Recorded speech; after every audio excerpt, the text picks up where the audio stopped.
mbokki internet yi nuyu nañ leen dal leen ak jàmm ci wisport.com tey ñu am mbégte di leen defal plateau boo xamante dañ ci daal di feggoog waa CNG laa leen di woowee ndax jamono gi loolu mooy actualité bi ci wàllum lamb bi ñu ngi waxtaani lu bëri ci lu jëm ci wàllum sanction pécuniaire contrat wu mbër yi ak lépp loo xamante dafay daal di doxal fi nga xamante mooy lu jëm ci wàllum lamb looloo tax tey ñu daal di feggoog ki nga xamante moom mooy premier vice-président ci CNG di Meissa Ndiaye ngir waxtaanee ak moom lépp ci ay points yoo xamante jot nañ ko fee énuméré Meissa Ndiaye ñu ngi lay nuyu. soxna na fi ñu ngi lay nuyu di la fay.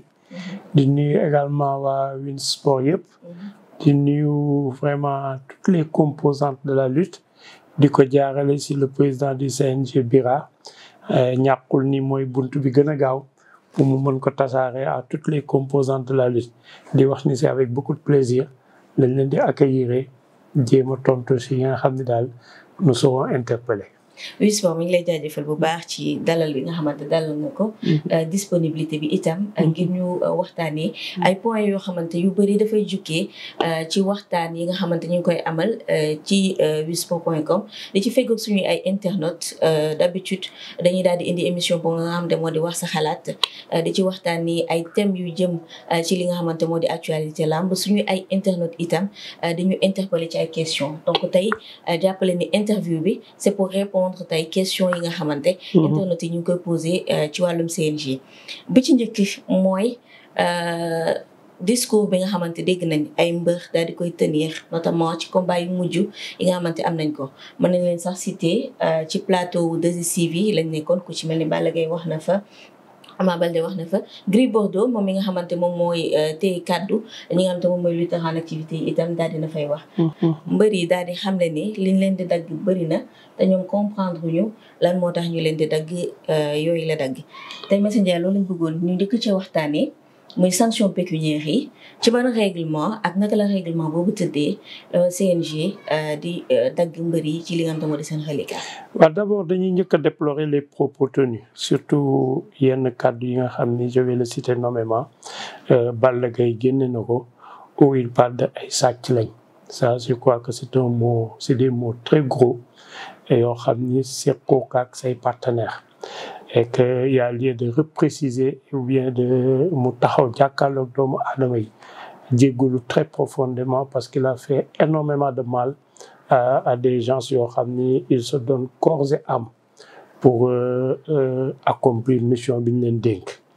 Cela me donne la transition pour parler de maintenant règlement bi effectivement dafa am li ñu tuddee les règles de lutte mu précis li ñu tuddee les interdits li nga xam ne dañ ko aaye bu mu mënti doon nag lu mu tuuti lu mu sakkan dañ la ni boo ko defee jël nañ 10% si sa reliquat et loolu mbër mi xam na ko son ménager xam na ko ñu ñëw si làmb ji malgré xam nga ko du tere ñun l'organisation ñu ngi à côté pour di la fàttali les interdits si benn exemple ñun la bunt bii lañ ubbi pour képp ku war a bëre tey buntu bi ngay jaar nga bàyyi fa buntu bi dem tëb miir kooku xam nga ni moos loolu dañ ko aaye te xam nga ni 10% diñ ko ñàkk ci sa salaire ci sa reliquat.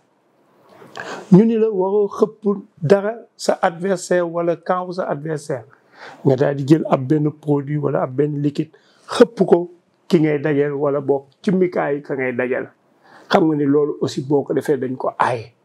ak yeneen y en a au moins une liste de peut-être 20 à 25 articles comme ça yëpp a ngi si biir yëpp seetu pourquoi par exemple je donne l'exemple du seetu seetu c'est un objet tranchant bu tojee mën nga see def du mal on va pas attendre comme ce qui est arrivé la dernière fois avec le griot de Siteu contre Papa Sow pour naan pourtant nënd rek du dara effectivement nënd boo ko utiliser fañ ko war a utiliser du dara seetu boo ko utiliser fañ ko war a utiliser du dara waaye bis buy def jëya doon dara parce que c'est un objet tranchant qui peut faire très mal et le lutteur qui est là koo xam ni nee nga ko buntu sax xamatul fan la war a mën a jaar il est capable avec le miroir de faire autre chose donc c'est pourquoi il y a des interdits yoo xam ni le CNG du si hésiter sax day def daal kéem tolluwaay kàttanam à ce que la loi soit appliquée strictement. Maintenant on n'est pas là également pour se bagarrer contre les gens. Rappeler nañ la ko wax nañ la ko d'abord ñëw nga le jour J rappeler nañ la ko malgré loolu nga entêté wu pour def ko on vous laisse faire. Et le mardi quand vous venez récupérer votre reliquat vous verrez que effectivement telle faute def nga ko et vous vous rappelez bel et bien de la faute commise, telle autre def nga ko, telle autre def nga ko, telle autre def nga ko. La somme de tout ça fait que dagg nañ le temps. jeex na c'est aussi simple que ça. ñuy waxtaanee somme yi ñu ne somme yi dafa bëri. nga xam te dañuy dagg Balla Gaye nee na dafa tëb mur 1 million la. Ama Baldé aussi sur le même plateau wax na ni. moom bu koy xayma ci carrière am yëpp 75 millions la. Est-ce que tey jii nii dagg yi dafa gën a yokku. wala dafa gën a wàññeeku. Bon au contraire dagg yi dafa wàññeeku parce que le taux était à 25%. Acteurs de la lutte toog waxtaan sànni wuñ xeer kenn nag mais dañoo toog waxtaan ñu ni 25% ëpp na ñu wàññi ko 15%. ñuy demaat di demaat encore ba si ak ñu ni 15% tamit ëpp na nañ ko wàcce 10%. kon ça veut dire quoi? Ça veut dire que waxtaan moo jiitu si loo mën a gis. def nañ 25 ñu ni bëri na ñu wàññi ko ba 15 ñu ni bëri na bàyyi ko si 10 tey le débat devait être 10 bëri na wala boog faute yi ñuy def mën nañ ko bàyyi. débat bi tey foofu la soit ñu ni bàyyi ñu éduquer suñu bopp ba faute yi ñuy def ñu bàyyi ko ou alors sagam te nañ tëggoo bu guni toll nañ wàññiwaat 10% yi parce que metti na si ñun loolu mooy débat bi. Mais débat bi du ñee ay sàcc lañ ça c'est vraiment c'est dommage je le répète nag c'est dommage c'est regrettable mais yow ba ngay def xam nga bu baax la nga def bañ lay aaye fàttali nañ la ko bu baax a baax aaye yi si nekk. En plus un lutteur déclare que ba muy bëri ba tey dagg nañ ko 75 millions. Je me demande yan faute la mën a cumuler depuis sa carrière ba tey jile ba ñu wax ko mën a dagg ay 10% 10% 10% 10% 10% 10% ba yegg 75 millions. Ça veut dire que soit 25% il a commencé. Ah c'est possible parce que nous on n'est pas là à jamono 25%. Soit tëra dina lool ou alors kon li mu bëre c'est presque plus d'1 milliard. Et loolu kon dañuy sant yàlla aussi sur 1 milliard bu ñu la daggee 75 millions. On n'a qu'à applaudir parce qu'au moins ça day wane ni tu es un bon athlète. Mais tout compte fait, c'est pas le montant qui est important, c'est les principes. Principe bi mooy lan lii bul ko def xam nga ni dañ koy aaye xam nga ni boo ko defee ñu dagg 10% si li nga fa bàyyi CNG. waaw vraiment yomb na. Je vais vous reprendre au mot pour clôturer peut-être point boobu noonu. wax nga ko léegi da ngeen doon waxtaan ba jóge ci 25% waxtaan ba egg 15%. waxtaanaat ba egg 10%. et pourtant débat bi mi ngi continuer ba léegi. ci li nga xamante moo di sanction pécuniaire est-ce que du amaat beneen waxtaan. boo xamante nag bii pas di nga ci mën a doon parce que man personnellement bu may seetaan tout ce qui se passe ci actualité lamb bi récemment je trouve que ni crise ci la ñuy jëm entre mbër yi ak ñi nga xamante moom mooy CNG. et surtout mbër yi nga xamante ñoom la ñuy woowee les VIP. parce que nee na ñoom it li ñuy bañal seen. non je vous rassure moom la ñuy bañal yeneen vraiment je suis impatient de répondre à votre question. jëmuñu benn crise. c'est sain c'est bien assaini c'est bien organisé. on va vers aucune crise. c'est juste benn ay nit yoo xam ni par moment seen intérêt menacé wu na ñu ñëw bëgg a créer benn problème. Là où il n'y en a pas du tout. Il n'y a pas de problème au niveau de la lutte. Amul. On est catégorique. Moi, je n'ai pas de doute que amul crise ici au niveau du monde de la lutte. Li am mooy ay nit yu taxaw ni damay jalgati te dara duma si fekk. En face un bureau qui est là mu ni ku jalgati ñu teg la daan. C'est aussi simple que ça. Jour bu ñu décider nag ni dinañ dugg si rang yi. match bu correct là vraiment jàppal ni y aura plus de problème ça va être nickel. jour bu ñu décider nag ni ñoom logique bii lañ continuer ñu nit on continue à être dans notre logique. c'est possible d'aller vers une réduction du taux c'est possible mais tey fekk mu am benn prise de conscience de toutes les composantes ñu xam ni effectivement lii du dëgg du yoon nañ dellu ginnaaw di wàññi tooñ gi nañ dellu ginnaaw di wàññi yenn yi li nga xam ni mënul ñàkk ba mënul ñàkk nag vraiment nañ ko sanctionner au lieu de 10 mais à X%. loolu c'est possible mais day fekk li ma wax sànq une prise de conscience de chacun ku si nekk xam ni affaire bi sama yëf la man maa ko war doxal am na lu ñu fi doo gis loo xam ni excuse-moi du terme maa tey la gën a nuróol que vouloir faire appliquer des textes donc loolu rek la man daal vraiment foofu lay inviter les personnes à une prise de conscience à une meilleure prise de conscience ñu xam ni seen milieu la suñu milieu la ñun ñoo koy defandoo ensemble wala ñoo koy yàqandoo ensemble te defal ko ensemble dafa yomb mooy lan y a des textes bien précis texte bi n'importe qui laa wax mu jàng ak bañ a jàng mën na la ko këerul wax la si point par point là où y a problème donc nañ toog waxtaan ou bien ku si nekk na jël mesure jël waat ni man kat li texte yi wax dinaa ko appliquer ba mat sëkk. man c'est mon point de vue. fii beneen point ñu dem ci beneen point plutôt muy le cas de Thiatou Yarakh ak Doudou Sané. comme dañoo nekk ba tey ci li nga xam te moo di règlement bi pour ñu waxtaan lu jëm ci loolu. tey combat am na compétition ñu dem ba ci li nga xamante moom mooy di final bi benn mbër bi ñëw daal ni moom waru woon bëri li nga xamante moom mooy combat boobu noonu. yéen ngeen génn artu ko. ne ko bu ko bëriwul dina am ay sanctions yu ci nekk. parce que combat bi nag ñëw na présence physique nee na ñëpp ne nañ présence en tout cas li ko war moom daal ci contrat bi def na ko. bëri na ci ni mu ko bëggee woon bëri lamb bi jeex na ci ni mu ko bëggee woon tey yow ndax mën nga ñëw indil ay leeral ci contrat boobu ñuy wax ni moom mbër bi am na bu mu jot boo xamante ni nduroowul ak xëy na bi CNG jot. waaw xam nga foofu nag li ma gën a métti dans l'affaire aussi une fois de plus nit ñi dañuy zapper le travail intellectuel et rigoureux du CNG di liggéey gis nga tournoi bi muy taxaw au mois de décembre ou janvier Gaston à l'époque ndeysaan mu ngi fi woon ñuy profité pour ñaanal ko fa mu nekk. il était là avec son fils Makan ak la Abdoulahat Ndiaye dañ ñëw CNG annoncé seen intention d'organiser un tournoi CLAF bëgguñu la doo xewaat la doo xew mooy lan dem ba cappaandaw ga ñu ni amul final wala final bi lii wala lii wala lii on veut cette fois-ci ceinturer l'affaire ba nga xam ni benn coow du si am ëllëg donc su coow amee il y a échec quelque part et c'est là qui fait mal. Pourquoi?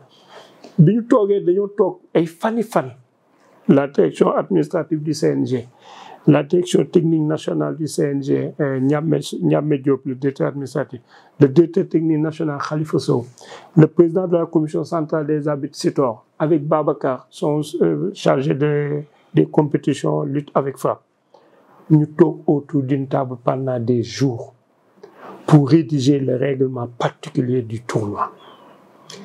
Tous les points ñu énuméré ko de A à Z. ku si nekk xam fan nga bokk ñu ni poule A Maysa la Paate Demba Abdoulaye poule B diw ñu ni poule A di ngeen daje seen biir ba ñu xool kan moo fa jël P.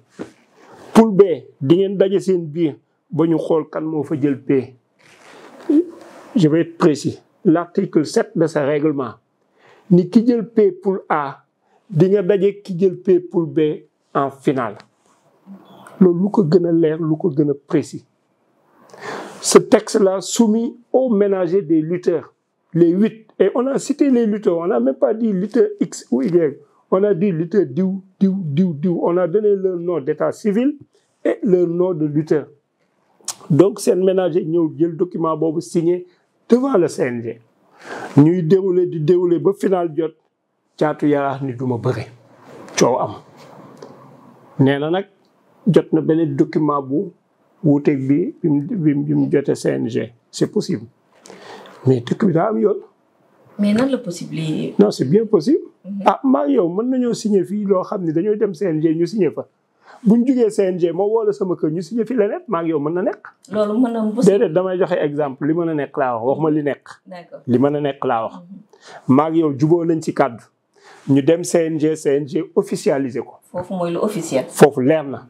maa ngi yow ni leer na ni bokk nañ CLAF dinañ dem final foofu leer na amatul doute bañ jugee foofu maa ngi yow ñu ànd ñëw sama kër ñu signé fa leneen xam nga loolu mën na nekk. léegi waxuma nekk na. maa ngi ñëw bu ñu demee ba coow am nag. ban document mooy officiel ci ñaari. de toute façon CNG mooy officiel tout le temps.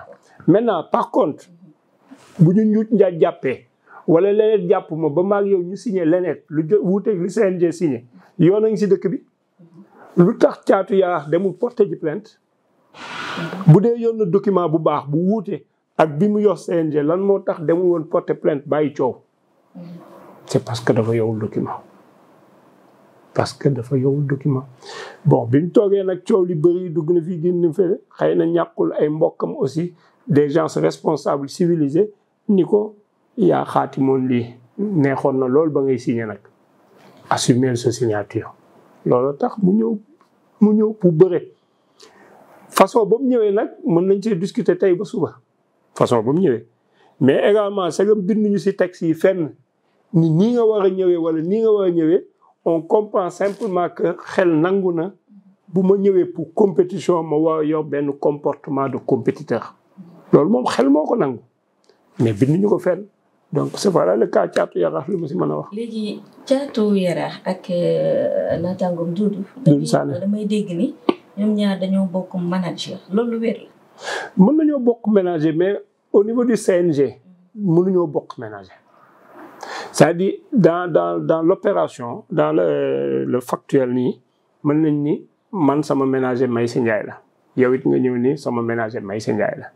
mais buñ dara desul lu ñu dem toog CNG pour signer un contrat mbër benn ménager effectivement pour ce cas bi ngay wax biñ ñëwee CNG Caatu Yaraax ménager am s'appelle Ndoye Doudou Sané ménager am s'appelle As la xew sa biti nag c'est pas le CNG une fois de plus je vous raconte li xew CNG mooy on a 2 lutteurs avec 2 ménagers différents.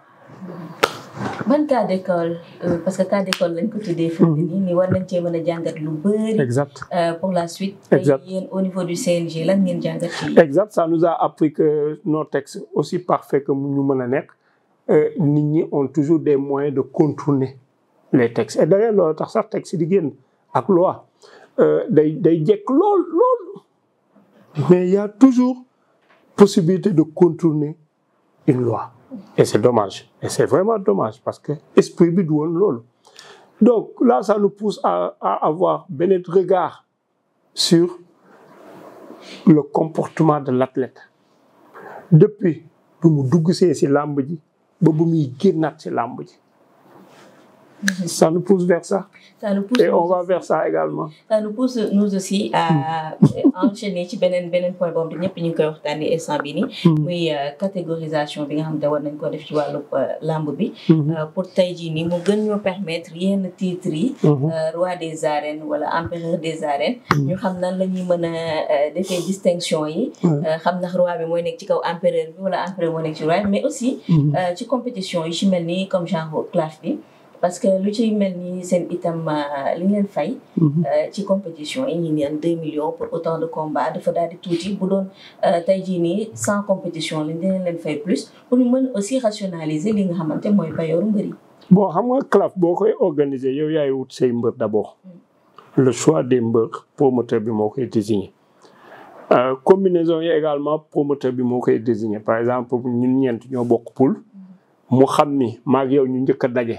moo gën a intéressant que maag keneen ñu daje mu mettre ñu en compétition en premier lieu d'abord donc loolu on l'a laissé l'appréciation au promoteur de la même manière également promoteur bi ménager bi ak mbër bi juboo nañ ci benn kaddu on n'a pas dit que ça doit être harmonisé man mën nga ma fay 5 millions yow ñu fay la 10 millions man ça dépend si li may jar bu ma jaree 5 millions j'accepte su ma jaree 10 millions mën na non du ma nangu 5 millions fay ma 10 millions donc foofu moom débat la boo xam ni ça va être très difficile ñu sori si ndax di nga gis benn combat 2 jours seulement par exemple benn gala benn journée ñu fay kii X kii ñu fay ko le double de X ou le tiers de X on l'a vu plusieurs fois donc loolu c'est très difficile de résoudre ce problème vous m'avez parlé de roi des arènes et empereur. Mais ça, c'est un débat qui ne concerne pas le CNG. Le CNG ne connaît ni roi, ni empereur. Demain, je vais sortir une autre couronne, me tout déco Win Sport, qui me nous dara. Et je vais faire tout l'effort nécessaire pour jaay sama produit. ñëpp naan léegi bëggatuma roi des arènes bëggatuma empereur léegi couronne Win Sport laa bëgg. Parce que xëy na contenu bi ñu def si Win Sport me pousse à aimer cette couronne. Kese. Donc foofu c'est pas un débat boo xam ni CNG dina si dugg. Au contraire li ñu war a ñaax CNG mooy nan la mën a organiser woo. ba ce titre de roi des arènes qui existait et que disparaître na depuis le temps de Manga 2 moo ko mujjee doon détenteur bi nan lañ mën a organiser woo ba indi un tournoi pareil bu officiel nga xam ni à l'issue de ce tournoi on saura que ki ko gagné on saura que léegi voilà le roi des arènes wala voilà l'X des voilà. Organisation tournoi pour am roi des arènes. Tournoi bi ñu indiwaat ko et ça ne veut pas dire que ni reconnaître leen roi des arènes actuel bi wala. Comme un roi des arènes actuel. Ça c'est vous qui le dites, vous les journalistes. D'accord. Et l'opinion et qui nous étudie les amateurs. Empereur bi aussi j'imagine que ni reconnaître leen ko. Bon, qui peut le plus peut le moins si on ne reconnaît pas l'arène kay. C'est pas le nouveau qui vient de naître là qu'on va reconnaître. Jusqu'ici dans l'entretien comprendre naa ni doo leen xuus bu baax ci li nga xam te moo di finance yi li nga xam te moom la ñuy fay lutteurs yi. En tout cas am ngeen ci benn partie boo xamante fa ngeen préféré ngeen yem ci. ci contrat yi aussi li ngeen gis loolu ngeen di jàpp li ngeen indil. leneen loo xamante amu ci. doo leen ci wax yaa ngi wax léegi ci organisation tournoi. dafay di rejoindre benn interrogation boo xam te suñu internet yi ñu ngi koy am tout le temps. mooy boo leen daggee mbër yi. millions yi nga xam te dégg nañ ko. 3 millions 1 million. ki nee na mat na 75 millions ci carrière xaalis boobu fan lay jëm ak nan lañ koy utiliser. waaw man de j'aurais bien aimé ñuy poser wu la question pourquoi ñu leen di dagg d'abord. bu ñu résoudre woon cas boobu duñ laajte sax fan la jëm. parce que bu ma la daggulee vraiment doo fa nekk xanaa di lijjanti xaalis ba fu mu jëm. et lu tax looy def ba duma la dagg tu as tous les moyens ba duma la dagg yow en tant que athlète am nga jumtukaay yëpp ba duñ la dagg la preuve am na fi ay mbër VIP dinaa ko citer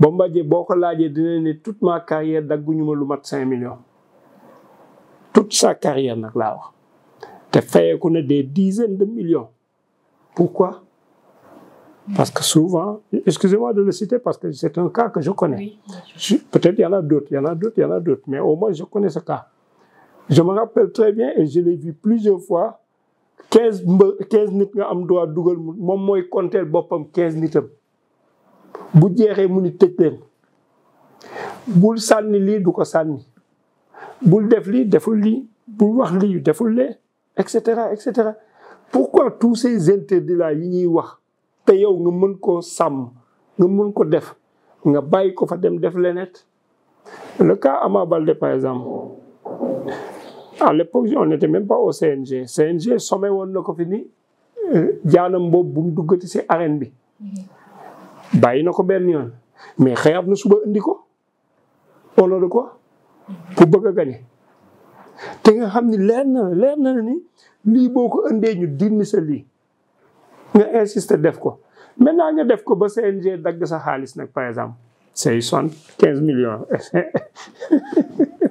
pour rigoler ah oui dinaa reetaan gay parce que 75 millions dafa bëri donc nga def ko ba ñu dagg la keneen def ñu dagg ko keneen def ñu dagg ko ñu dajale xaalis boobu ñu ne xaalis boobu fan la jëm naturellement si làmb la jëm mënul jëm feneen fudul si làmb pour satisfaire benn besoin bu làmb am c'est aussi simple que ça. Combien de gens ont besoin? Organisation. Le fonctionnement. Les gens se déplacent. Le carburant, etc., etc. xanaa nag mën nga maye sa jot mën nga maye sa alal mën nga maye sa lépp mais les frais yi liés sa déplacement xanaa nag lu mu dee dinañ la si compal 100 francs ni la jëndal gasoil wala boog fayal taxi nga dem fi nga bëgg a dem am déet mën nga maye sa lépp nag vraiment parce que yow la et sa mission la sa temps sa énergie sa xam-xam loolu yëpp mënoo ko jaay parce que tu es au service de la nation mais nag y a un minimum remboursement de frais par exemple le fonctionnement du CNG par exemple bu gaañ nga woo leen réunion comité directeur ñoom ñëpp bàyyi seen activité pour venir pendant 3 heures de temps 4 heures de temps réfléchir sur les moyens de développer la lutte ñooñu ngeen leen c'est bon merci. ak organisation yenn compétition yi nga xam ne koy def. déjà bu ci mel ni prix chef de l'État. dafa am beneen. drapeau chef de l'État le championnat d'Afrique bi ñu jógee. oui ça quand on doit se déplacer à l'étranger également quand l'équipe nationale également doit se regrouper pour sortir la meilleure équipe il faut y fonctionner. D'accord. Bien vrai que le ministère peut appuyer. Le ministère appuie. Est-ce que le ministère yéen a ngi sentir soutien wu État en tant que comité national gestion? waaw vraiment depuis qu'ils sont arrivés madame le ministre Khady Diène vraiment mu ngi jàpp bu baax nag ci liggéey bi comme argument li ma ciy joxe rek le dernier drapeau du chef de l'État elle nous a appuyé pour 50 millions et c'était la première fois que ñu jotoon subvention bu ñu toll. Avant l'État daan nañu jàppale mais soit c'était des 20 millions soit 40 millions soit 20 soit 40 mais là cette fois-ci moom ñëw na vraiment appuyer fortement le CNG dans l'organisation du drapeau du chef de l'État mu indil ñu 50 millions. C'est vrai 50 millions quelqu'un va me dire 50 millions par rapport à un budget de 71 millions mais au moins 50 millions yooyu bu ñëwul woon doon nañ gën a ñàkk.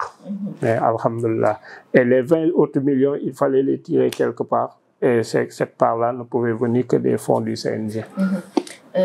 Et depuis la nuit des temps je vais dire aussi longtemps que je me souvienne. ñu ngi naan dañoo war a dépasser stade du comité national gestion. dem fédération dem fédération projet boobu fan la toll. En tout cas si suñu côté ñun pare nañ si parce que en 2020 quand on venait d'arriver c'est une lettre de mission dafa bokkoon poser les jalons je me rappelle très bien de la phrase poser les jalons pour aller vers une fédération. Ça si lettre de mission bi loolu bokkoon na si maanaam nañ teg matuwaay yi war pour que ñu dem vers une fédération. Et c'est ce qu'on a fait. Toute l'année 2020 on a fait des séminaires on a fait des symposiums rencontré nañ les acteurs daje nañu ñoom waxtaan nañu ñoom laaj nañ leen exactement lan lañ dégg ci fédération de lutte nan lañ ko bëggee nan lañ bëggee mu doxee ban façon doxalin lañ ko bëggee bañ paree loolu yëpp compiler nañ ko def ko un document final ñu delloo ko l'autorité vraiment nag Nafi soo ma yónnee ni ma lii laa bëgg nga doxal ma ko ma dem doxal la li ma la doxal ba pare su ma ñëwee dama lay rendre compte delloo la yóbbante bi la nga siy def nag yow Nafi yow la concerné am déet. D'accord. yow ñaari réplique la soxla. dama gis benn ancien lutteur mu ni ñun instant bi dañoo woo pour ñu ñëw jiite CNG bi parce que ñun ñoo dund ci làmb bi ñun ñoo xam làmb beeg yooyu nan la koy fonctionner. bëggoon naa loolu nga xamante sa avis est-ce que tey jii nii ñu moom li mu wax par exemple lu xel mën a nangu la ni ñoom ancien gloire yi ñoom ñoo war a mën a ñëw gérer CNG bi parce que ñoom ñoo dund li nga xam te moom mooy làmb bi. Bien sûr xel bu nangu la waaye man boo jëlee sama cas man musuma bëri et pourtant maa ngi ci CNG bi. boo jëlee cas président Bira moo jiite làmb ji qui est en train de faire un excellent travail. waxuma ko nag parce que c'est mon président et man vraiment lu ma gëmul lu ma ko wax. il est en train de faire un excellent travail.